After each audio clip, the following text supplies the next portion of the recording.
안녕하십니까. 우리 시청자 여러분들, 팍스현지의 시청자 여러분들, 반갑습니다. 자, 저는 진본 앤 칼리 활동하고 있는 김정철 본부장입니다. 자, 우리 시청자 여러분들, 어제, 이제 지난주 금요일이죠. 지난주 금요일날 이제 주가가 급락하면서, 상당히 좀 걱정이 좀 많으셨을 걸로 제가 좀 생각이 되는데, 오늘 관련해서 이제 그 얘기도 전체적으로 한번 쭉 드리고요. 그리고 지금 시장 보면은 사실 뭐 시장이 녹록하지는 않거든요. 녹록하지는 않는데, 이제 좀 우리 시청자 여러분들하고 오늘 전략을 좀 어떻게 잡아야 될지 좀 약간 좀 생각을 좀 많이 해봐야 되는 그런 상황이 와 있습니다. 자, 현재 상태가 어떤 상태인지 한번 보도록 할게요. 자, 사실 지난주 금요일 날 뭐 오전까지만 해도 분위기는 좋았어요. 오전까지만 해도 뭐 나쁘진 않았습니다. 근데 금요일 날 이제 미국장 딱 들어가고 시작하니까 그때부터 이제 시장이 이제 문제가 생겼는데, 그 문제가 생긴 원인은 딱 하나밖에 없다. 딱 하나밖에 없다라고 보시면 좋을 것 같아요. 근데 그 문제에서 우리가 좀 생각해봐야 될 건 뭐가 있냐면, 그 문제와 함께 여러 가지 문제들이 또 동시에 터집니다. 그러니까 늘 스푼이 가면 틀린 적이 없고, 항상 악재는 겹쳐서 일어납니다. 그러니까 심리적인 상태가 좀 강한 시장이다, 이렇게 보시면 좋을 것 같습니다. 그래서 우리가 한 가지 대전제로 깔고 가야 되는 게, 제가 여기다 이제 써놓을 건데요. 심리적인 면이 아주 강한 시장이다. 이렇게 좀 보시면 좋을 것 같습니다. 지금 왜 심리적인 면이 강한지는 하나씩 한번 뜯어볼게요. 우리가 사실 오늘 장에서 우리가 제일 중요한 건 뭐냐면, 아침 시초가가 어떻게 시작하느냐, 거기에서 우리가 가장 주요하게 보고 있던 종목들이 얼만큼 잘 버티느냐입니다. 그리고 거기에서 오늘 추가적으로 악재들이 겹친 그 악재들이 어떤 이제 우리나라에 영향을 주느냐인데, 일단 우리 시청자 여러분들한테 간단하게 해외 증시 바로 얘기를 좀 드리도록 할게요. 자, 보시면은 지금 현재 이게 해외 종합 화면인데, 자, 지금 나스닥이 급락을 했어요. 나스닥이. 그러니까 다른 거든 둘째 치고라도 나스닥이 현재 급락한 상황이고요. 지금 우리 시청자 여러분들 그 노란통 메신저에 들어와 계신 분들한테 공지가 안 나가거든요. 잠시만요. 생방송 중입니다. 생방송 중이라고 이제 공지를 해야 돼요. 현재 나스닥이 급락을 했던 부분들, 특히 나스닥에서 주요 종목들이 급락했던 부분들은 여러 가지가 있습니다. 일단 기술주들이 좀 많이 꺾였다, 이렇게 좀 보시면 좋을 것 같고요. 기술주들이 많이 꺾였는데, 기술주들이 꺾인 이유들 중에 하나가, 가장 중요한 게, 미국에서 가장 중요한 게 첫 번째 이제 뭐냐면, 매달 마지막 금요일에 있는 논팜 페이롤 인플로이먼트 지표죠. 비농업 고용자 지수가 좀 상당히 제일 중요해요, 원래는.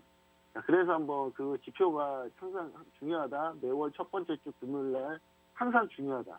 그리고 이 부분은 예전에 이제 글로벌 금융위기 이후에는 계속 중요한 지표로 계속 우리가 활용돼 왔습니다. 그래서 보시면은 이날입니다. 이날인데, 이날 뭐 박살났으니까 일단 보시면은, 자, 비농업자 고용자 수 변동입니다. 비농업자 고용자, 이거는 이제 좀 이제 지표 설명부터 가볼게요. 비농업 논파 페이롤 같은 경우는 농축산업을 제외한 전월 고용인구 수 변화를 측정한다.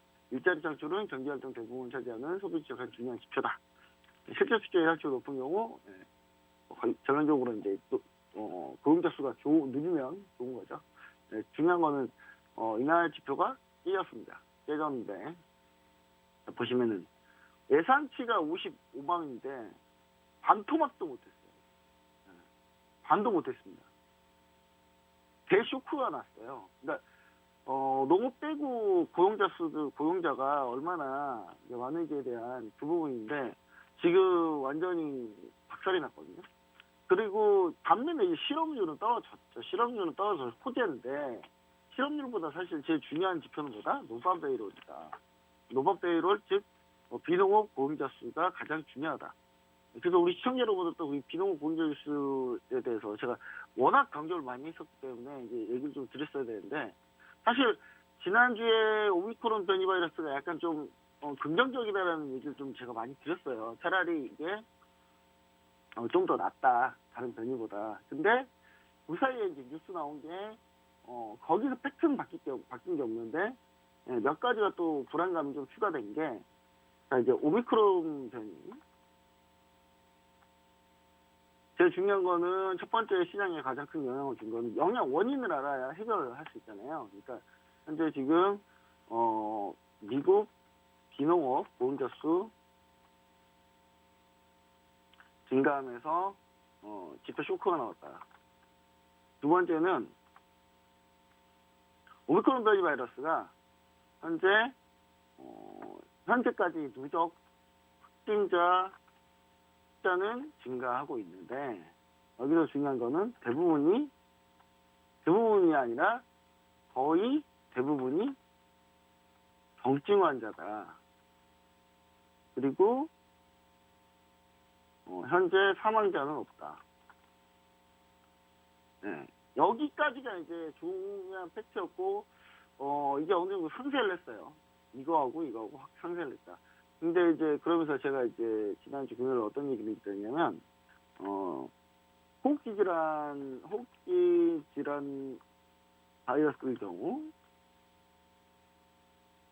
흑주 사망이 문제이기 때문에 이제 자연 진화를 어떻게 하냐, 바이러스의 진화가 어떤 식으로 이루어진다? 네, 좀 더 이제 경증 환자 위주로, 경증으로 좀 독성이 약한 걸로 이루어지죠. 독성이 약하고 전파력이 강하게 이렇게 변화를 합니다.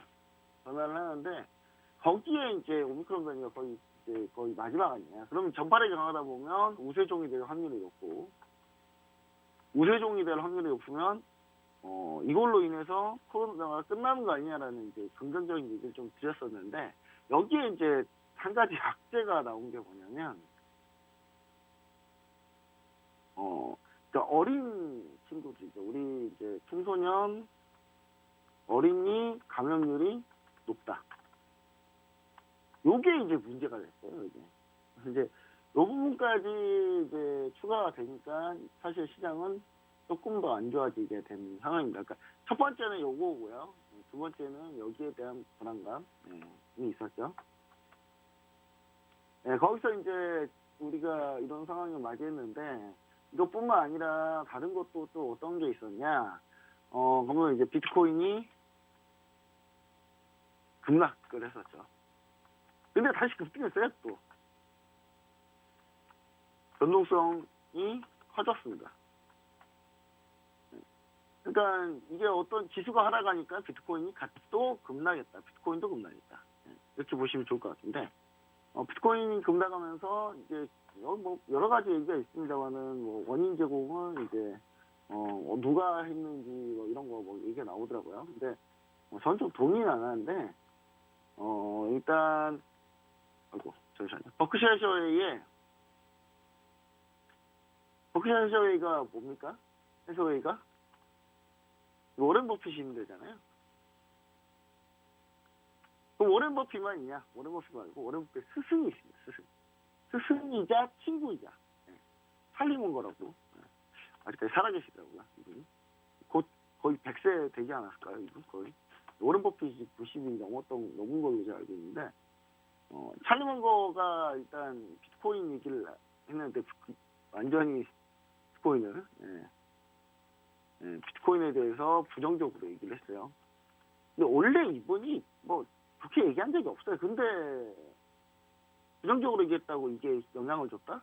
그건 아닌 것 같아요. 그래서 제가 봤을 때는 이제 여기에 대한 쇼크가 나와서 자산이 좀 빠졌고, 자산이 빠진 부분에 대해서 우리가 같이 여기서 급락이 나왔다라고 보시는 게 맞는 것 같아요. 그래서 저는 이제 비트코인이 다시 급등을 한 게 다시 25%까지 올렸나요? 그러다가 다시 20% 올라왔는데, 그래서 오늘 증시에 좀 어느 정도 좀 단초를 주지 않나라는 생각을 합니다. 단초를 주지 않나라는 생각을 하고요. 그래서 저는 이 부분을 좀 보고 있다. 근데 또 비트코인 급락에는 이런 배경이 있습니다. 어떤 배경이냐면, 지금 미국 비트코인 선물이 있어요. 비트코인 파생 상품이 있거든요. 근데 이 파생 상품이 어떻게 보시면 되냐면, 이게 가격이 상당히 낮아요. 가격이 제가 알기로는 한 15% 정도 낮거든요. 10%? 10%에서 15% 정도 낮은 걸로 알고 있는데 가격이 매우 낮습니다. 한 우리나라 돈으로 한 800에서 700 정도 차이가 나요, 거의. 네. 그럼 어떤 거래가 가능합니까? 이렇게 되면 차익 거래가 가능해요. 차익 거래가 뭔가요? 차익 거래 뻔하잖아요, 차익 거래. 네. 차익 거래 어떻게 하면 됩니까? 비트코인 선물 매도 고표가 되어 있으니까.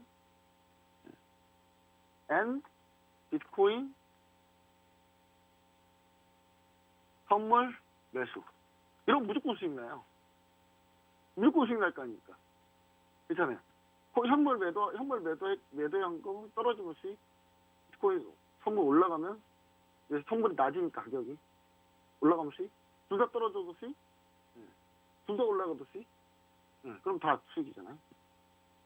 그러니까 어차피 비트코인 선물이라면 만기가 있고 만기가 있으면은 언젠간 만나지 않습니까? 만기일에 만날 거예요. 그럼 만기일에는 무조건 만납니다. 아무리 헤어졌던 사람들도 만기일에는 만납니다. 파생소품 원래 그래요. 근데 만날 때 위로 만나든 아래로 만나든 중간에 만나든 다 수익이죠. 근데 이 좋은 걸 우리나라 왜 못하게 막고 있죠? 우리 시청자 여러분 막 물어보시는 분이 있는데 이 좋은 걸 막고 있어요, 우리나라는. 막고 있습니다. 막고 있어가지고 우리는 못해요. 참고로 제 아는 분들은 하고 있습니다. 미국 가서 하고 있어요. 미국 가서 열심히 하고 있습니다. 미국에서 사무실 내고 직접 하는 분도 많이 있어요. 이런 거. 근데 이런 부분들이 이제 주요 특징이 있다 이렇게 좀 보시면 좋을 것 같습니다. 그렇게 해서 이제 우리 시청자 여러분들이 또 걱정이 좀 생기는 그런 시장이죠. 여기에 이제 한 가지 또 추가로 또 잊으려고 하니까 또 홍다 사태. 지금 홍다 때문에 지금 미치겠죠. 이거 도대체 우리나라는 왜 자꾸 안 좋은 것만, 이 홍다가, 그러니까 저는 여기까지는 다 괜찮거든요. 여기까지 우리나라가 다 괜찮았다. 차라리 우리나라랑 미국이랑 차이도 많이 났고, 그러니까 미국이 많이 올랐는데 우리나라는 계속 횡보를 했었으니까, 왔다 갔다 했었으니까. 그럼 여기서 우리가 중요한 거는, 이건 다 괜찮은데, 뭐가 문제냐. 홍다 사태는 우리나라에 영향을 특히 많이 주는 그런 이슈입니다. 그러니까 사실 여기까지는 우리나라 최근에 장이 많이 못 올라갔고 미국장이 급등했었기 때문에 미국장이 급등한 부분까지 하면은 사실 비슷했어요. 우리나라랑 크게 안 밀렸을 겁니다. 근데 여기서 홍다가 나와버리니까 또 우리나라 또 불안한 거예요. 또 불안할 수밖에 없죠. 지난번 홍다 사태가 났을 때도 우리나라가 상당히 많이 영향을 많이 받았습니다. 우리나라가 더 밀렸어요. 그러니까 이거는 한국 증시에 특히 국한된 악재입니다.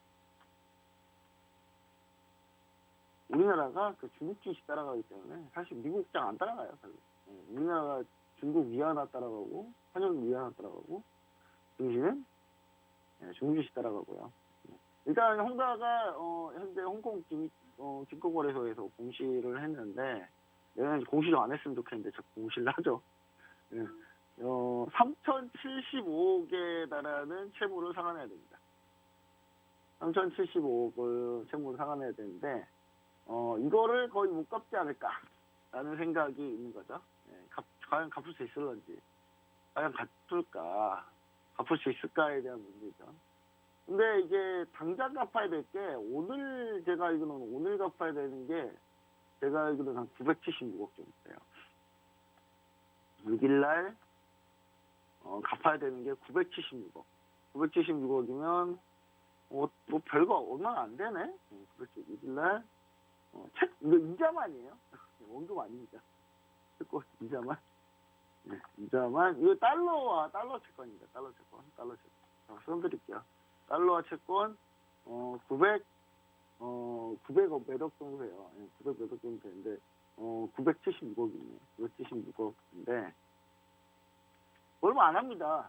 얼마 안 하는데 문제는 뭐냐? 얼마 하진 않지만 이게 과연 이거 갖고 3천억까지 다 갚을 수 있을지. 제가 12월 되면 헝다 사태에서 분명 헝다 이슈가 나올 거다라고 얘기를 드렸었잖아요. 근데 이런 식의 영향을 준다는 게 참 인생 참 재밌죠. 그때 올라갈 때는 아무 영향 안 주다가 꼭 밀리려고 하면 또 같이 악재로 같이 쏟아집니다. 짜증이 확 나죠. 근데 저는 이렇게 봅니다. 과연 중국은 헝다를 파산시킬 건가? 파산시킬 것 같습니까? 파산시킬 것 같아요. 우리 노란통 보시죠. 자, 오른쪽 하단에 QR코드가 있죠. 그쪽에 뜯고 들어오신 분들. 헝다 파산시킬까요, 중국이? 한번 얘기 한번 해보시죠. 파산, 저는 개인적으로 이거 파산시킨다? 이거 시진핑 얼굴에 먹칠난 거예요. 그 특히 왜? 지금 동계올림픽 얼마 남지 않았잖아요. 동계올림픽이 얼마 남지 않았는데 이거 과연 헝다를 파산시킬 것인가? 전 파산 못 시킨다고 보고 있습니다. 파산 못 시켜요. 유예는 가능해도. 너 계속 유예하겠죠. 유예하고 뭐 너네 자구한 내 갖고 와. 자구한 갖고 와서 너네 사죄 출연해. 너네 니 돈으로 회장 너네도 다 팔아. 다 이거 다 팔아. 팔아서 다 현금화해. 현금화해서 갚아 빨리. 근데 만약 그래도 못 갚아요. 그럼 뭐해? 어떻게 합니까? 중국에서 그러겠지. 도와줄게. 좀 도와줄 테니까 우리가 이거 얼마에 우리가 얼마 돈 도와주고 우리가 얼마 가질게. 이런 거의 연속이 될 겁니다. 그리고 또 예를 들어서 어디 개발 사업 하는 곳이다. 일로 와봐봐. 야, 너 이거 1위 너가 왕커 네가 사. 왕커 네가 이거 사가. 손 닦고. 저희 못 사겠는데. 일로 와봐. 중국이 이런 나라잖아요. 맞지 않나요? 제가 중국을 잘못 이해하고 있나요? 제가 알기로는 중국은 그런 나라인데. 우리 동계올림픽 안 그래도 지금 동계올림픽 다들 지금 부참하려고 하고 있잖아요. 보이콧. 우려가 있잖아요. 다들이란 건 여기서 다들은 그러니까 뭐라고 해야 될까요? 서방 플러스 아니 그냥 우리 편 우리 편이 나올게요. 우리 편 지금 보이콧하려고 하고 있잖아요. 제가 개인적으로 다 보이콧 했으면 좋겠습니다. 여러분들 잘 모르죠? 그 동계올림픽 때 동계올림픽 개막을 하잖아요. 그 개막식 때 중국이 어처구니없게 무슨 한복에 무슨 하물놀이 장구 이런 공연을 준비했대요. 한복 입고 나와가지고 지들 문화라고. 야 이거 진짜 미친 거 아닐까 이 정도면? 이거 우리나라 가만히 있어야 되나요 이거? 이거 보이콧 해야죠. 이런 거 왜 나갑니까? 아니 제가 볼 때 중국은 그런 것 같아요. 우리 문화가 이런 문화인데 우리나라 대한민국이 살짝 가져갔어. 지낼 거라고 해. 지낼 거라고 막 하면서 지낼 거인 척 됐어. 이거 사실 원래 우리 거야. 이건데 제가 봤을 때는 이건 참 멍청한 게 아니 이거 그대로 하잖아요. 그럼 사람들이 그럴 거예요. 중국은 한국한테 문화적으로 종속을 당하고 사는구나. 그렇지 않을까요? 지금 뭐 선수촌 시키다 김치 낸다고 하고 그러고 있다는데 참 깨알같이 참 이상한 거 정말 많이 합니다 중국은. 자 여튼간에 하여튼 뭐 그런 상황입니다. 그래서 지금 현재 갑자기 헝다 얘기하다가 여기까지 왔네요. 근데 여튼간에 파산시키진 못할 거다라는 게 제 생각입니다. 그래서 파산시켜버리면 정말 난리가 나겠죠. 난리가 나고 개발돼 있던 모든 진행하고 있던 모든 사업이 막으지면서 사람들이 아우성거리고 그 부분을 동계올림픽 때 그게 막 나타날 거고 미국 언론들 막 해외 언론들 그거 찍느라 정신 없을 거고 시리즈 그거 못 봅니다. 그래서 동계올림픽까지는 안전하다 이렇게 보시면 됩니다. 그러니까 안전하고 충분히 그 뒤에도 조금 그럴 가능성은 없다 별로. 약간 그렇게 보시는 게 맞지 않나. 저는 약간 그렇게 좀 생각을 하고 있어요. 하고 있기 때문에 우리 시청자 여러분들이 좀 부분을 좀 감안해보자. 그렇게 좀 얘기를 좀 드리고 싶네요. 자, 이렇게 하면 이제 아침 이슈들을 좀 점검을 좀 해봤고 이제 우리나라 증시를 좀 이제 생각을 해봐야 되는데, 저는 그래서 일단 지수 먼저 한번 보고 가도록 하겠습니다. 지수 보시면은, 우리나라가 참 녹록지 않습니다. 자, 현재 2,900포인트를 지지하고, 지지를 결국 못했다가 한번 깼죠. 한번 깼다가 2,775까지 열어놓고 봤는데 2,775를 터치하지 않고 다행히 2,835죠. 2,835를 뒤지려고 결국은 버텼습니다. 시장이.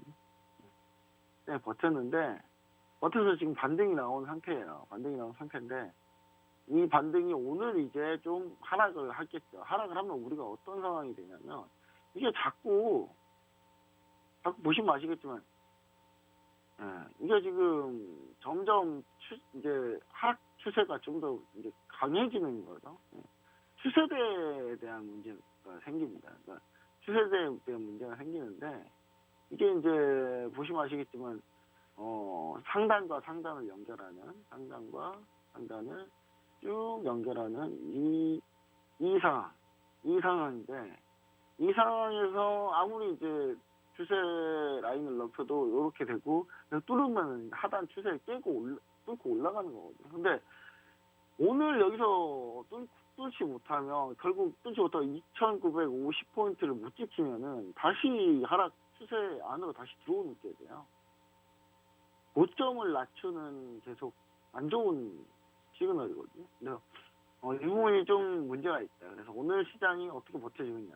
2,950포인트를 기준으로 좀 보도록 하겠습니다. 그 기준에서 밀리기 시작하면 우리는 약간 좀 이제 보시고 볼 거고 2,950포인트에서 버텨준다면 그러면 이제 좀 잘 되지 않을까라는 생각을 좀 보고 있습니다. 그 다음에 코스닥입니다. 코스닥인데 코스닥 쪽이 조금 더 정신이 없어요. 코스닥은.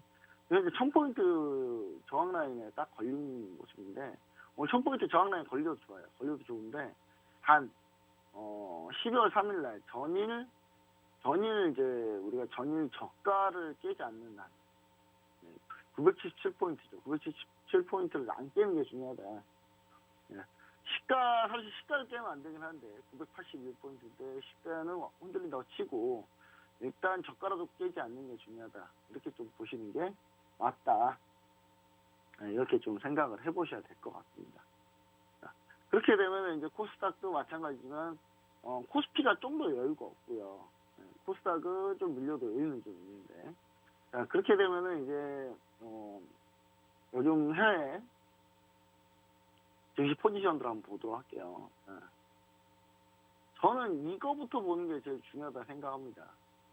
지난주 선물 옵션 동시만기 때를 좀 생각해 보세요. 옵션 만기일에 외국인이 4조 7천억 옵션 만기일 이후에요. 11월 옵션 만기일 이후에 외국인이 4조 8천억을 거의 매수를 했어요. 순매수를. 코스닥은 약 한 1조는 안 되냐 8천억. 엄청 많다고는 할 수 없겠습니다만은 뭐 나쁘지 않다. 선물은 7천개약 순매수. 이 정도면 외국인이 여기서 무너뜨린다는 좀 쉽지는 않죠. 상박 포지션이 워낙 많기 때문에. 물론 풋옵션으로 많이 해지하긴 했습니다. 풋옵션을 많이 해지하긴 했는데 풋옵션을 노리려고 한다면 사실 이번 주 선물 옵션 동시반기이기 때문에 밀어버린 게 맞아요. 밀어버린 게 맞는데 사실 그렇게 해서 밀리려고 굳이 외국인이 그것도 최근에 12월 들어서 12월 29일부터 볼게요. 12월 들어서 외국인이 괜히 선물을 23,000개나 매수했을 리가 없다. 최근에 풋옵션이 끌고 있다. 풋옵션 매도다. 현재 외국인은 풋옵션 매도를 현재 하고 있다. 즉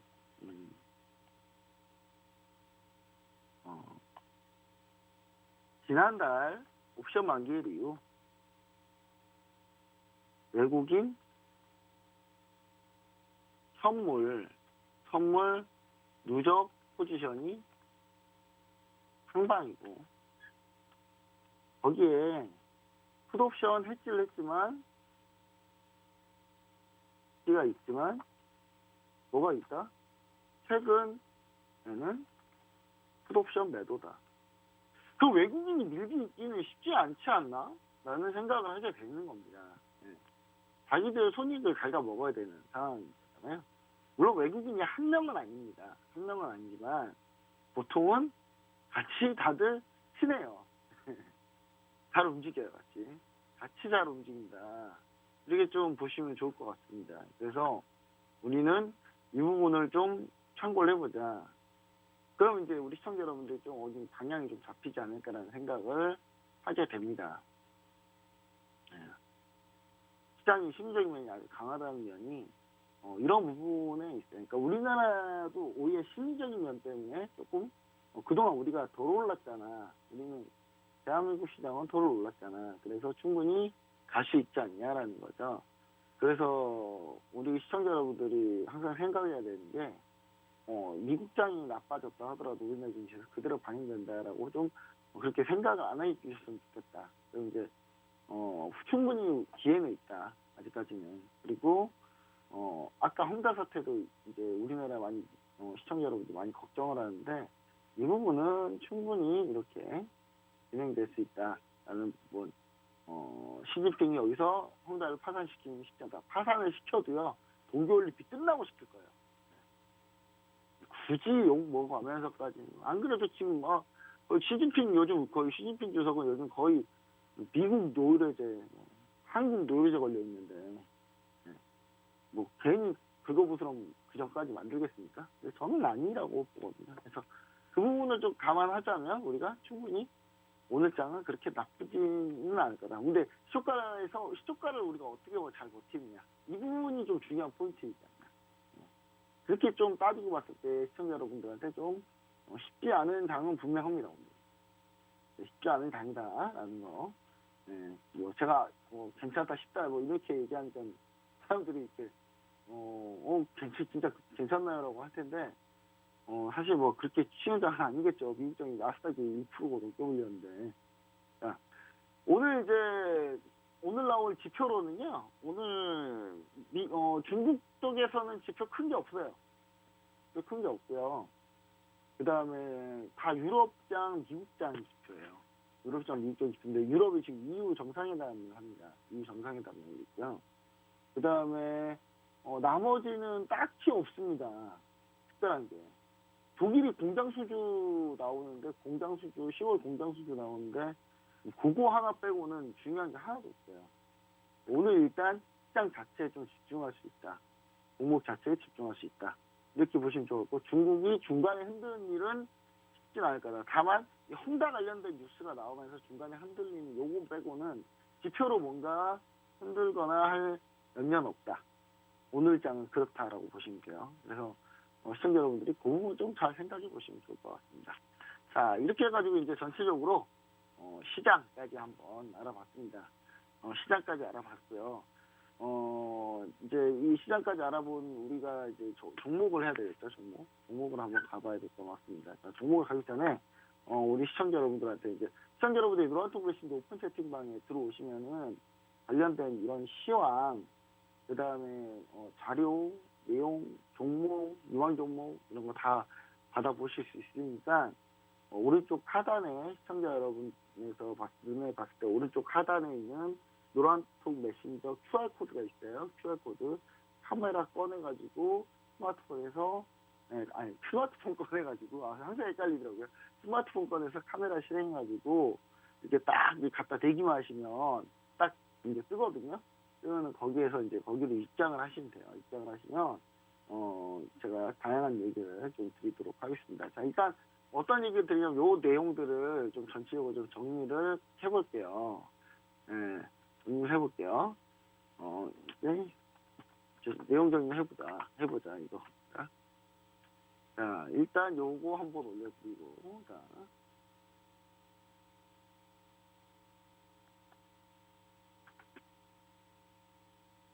이건 이제 저 이렇게 올려드리는 걸 왜 자꾸 얘기해드리냐. 빨리 들어오라고 하는 얘기야, 들어오라고. 일로 들어오셔야 뭐, 실질적으로 좀 내용도 듣고 할 거 아니니까. 그래서 내용 정리가 안 된 게 있겠네요. 자, 보시면도 결국은 외국인은 상방이다. 네, 여기까지. 네. 여기까지 해서 이제 이 내용을 이렇게 소개해 드립니다. 물론 이번 주 성로쇼 동시반기인데 꼭 상반은 아니에요. 지금 내용은 이제 고유 내용을 좀 자세히 좀 노란 쪽에서 얘기했을 텐데 그게 좀 내용 엄청 깁니다. 엄청 길어서 쉽지는 않아요. 그러니까 성로쇼 동시반기는요 어떻게 보셔야 되냐면 이렇게 보셔야 돼요. 그러니까 아예 그냥 성로쇼 동시반기 이후에 그 다음 날 증시부터 보시는 게 맞아요. 요게 이제 선물옵션 동시반기일 이후 9월 10일 이후 지난번 선물옵션 동시반기 이후 9월 10일 이후 누적 매매 현황 포지션인데 이 부분이 1조 3천억이죠. 1조 3천억이니까 11월 이후에 얼마나 외국인이 순매수가 셌는지 아시겠죠? 그렇죠? 9월부터 12월까지가 1조 3천억인데 11월부터 12월이 4조 7천억이잖아요. 코스닥이 1조 4천억. 선물은 2만 3천 개를 순매수했습니다. 포지션은 좀 많이 갖고 있었죠, 대신. 근데 이렇게 보면은 외국인이 전체적으로는 선물을, 생각해보세요. 선물을 더 매수를 많이 했어요. 선물 매수가 좀 더 많거든요. 이건 이제 팁인데, 이거 선물옵션 동시반기 분석하는 팁인데, 선물을 외국인이 좀 더 많이 매수를 했습니다. 그러면 이제 현물 매도를 추가했다는 얘기랑 비슷한 맥락이거든요. 이건 선물 매수하고 현물 매도는 무슨 차이 거래입니까? 이거는 매도 차이 거래예요. 매도 차이 거래는 만기일날 성산하면 선물 매수로 바뀝니다. 지수 플러스 요인이에요. 플러스 요인이라니까요. 여기까지 힌트는 드릴게요. 근데 여기서 이제 여기까지 안 좋은 게 여기까지 있어요. 근데 12월 선물옵션 동시반기일은 보통 어떤 때로 활용하냐면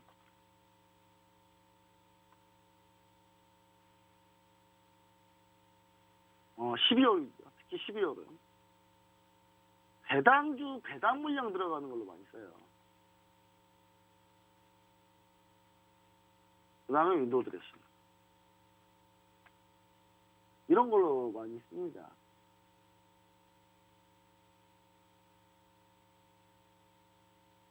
일단 즉 이 말을 무슨 말이냐면 12월 동시반기를 주로 상방이 많이 나올 수밖에 없다라는 얘기를 많이 지금까지 드립니다. 자, 여러분 백해가지고 차트 백해서요. 백해가지고 작년 12월 선물옵션 동시반기, 재작년 12월 선물옵션 동시반기, 재작년 12월 선물옵션 동시반기, 최근 10년 봐보세요. 선물옵션 동시반기를 어땠는지 12월에.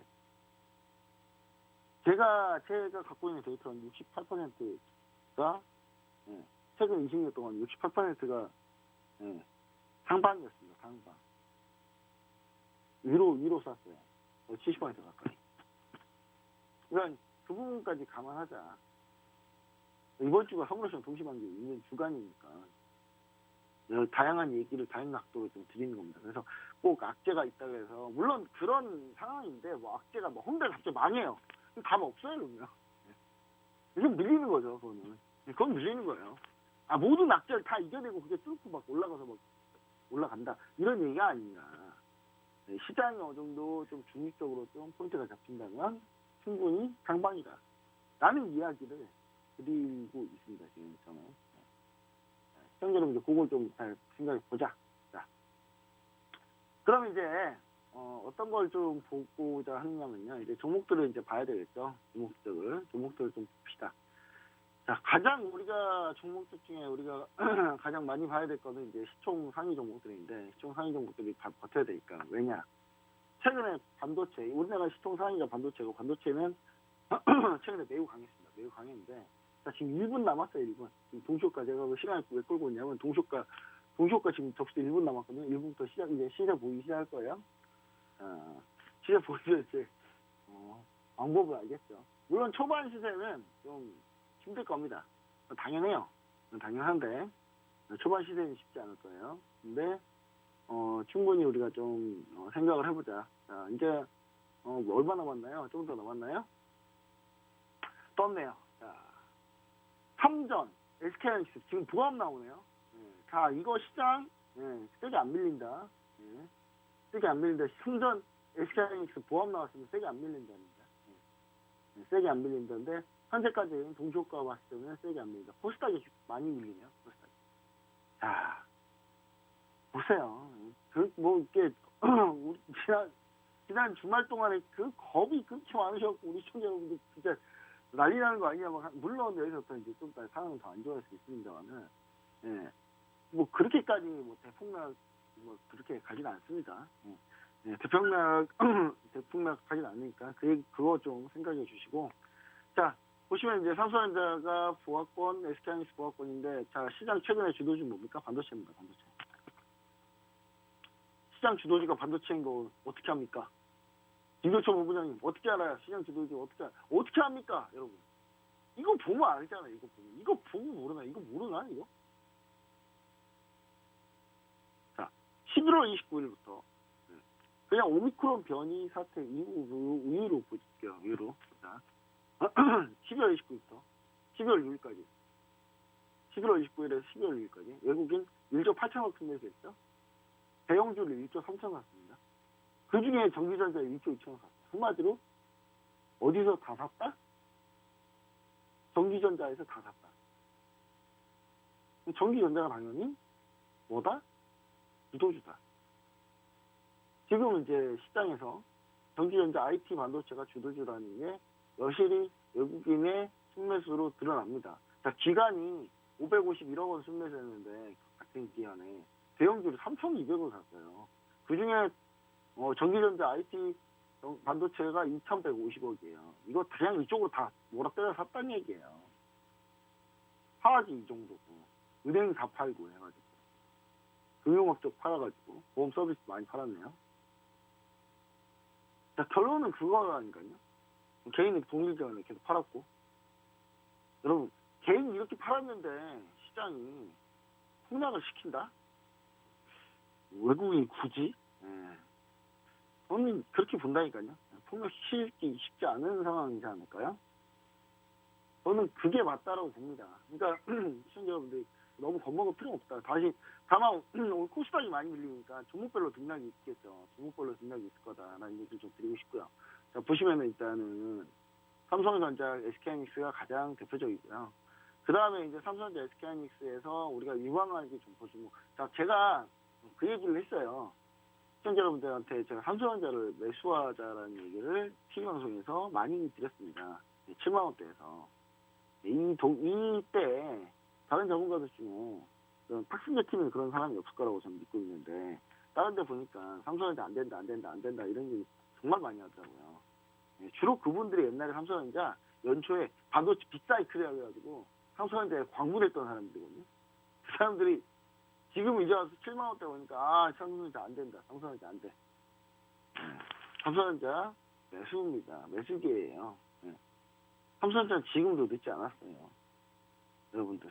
이미 모건스탠리 리포트는 이미 하는 날에 수정했습니다. 자기들이 리포트 안 좋다고 내놓고 바로 바꿨어요. 얼마 안 지나서 바로 바꿨어요. 리포트 그 안 좋게 나온 것만 기억하지 바로 바꾼 건 기억 안 하죠? 기억이 내용 아예 그런 사실 있는지도 잘 모르잖아요. 그렇죠? 그러니까 이 부분이 삼성전자 저는 추가적으로 삼성전자가 위로 올라갈 수 있다라고 좀 보여지고요. 가장 더 센 건 SK하이닉스입니다. 왜냐하면 메모리 반도체가 지금 가격이 쭉 밀렸다가 지금 살짝 반등 나왔거든요.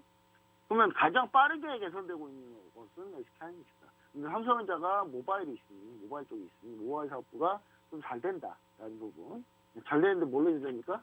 폴더블 폰은 잘 되죠. 폴더블 폰은 잘 됩니다. 그래서 폴더블 폰이 잘 되기 때문에 주도주 보는데, 주도주 중에 이쪽 중에 가장 중요한 거 뭐 있다? 삼성전자가 빅메모리 반도체 투자를 한다. 삼성전자 빅메모리 반도체 투자를 하게 되면 관련주들 뭐 있다? 유진테크, 원익 IPS, 코미코 다 똑같이 갑니다. 그냥 TSK 여기까지 장비주들.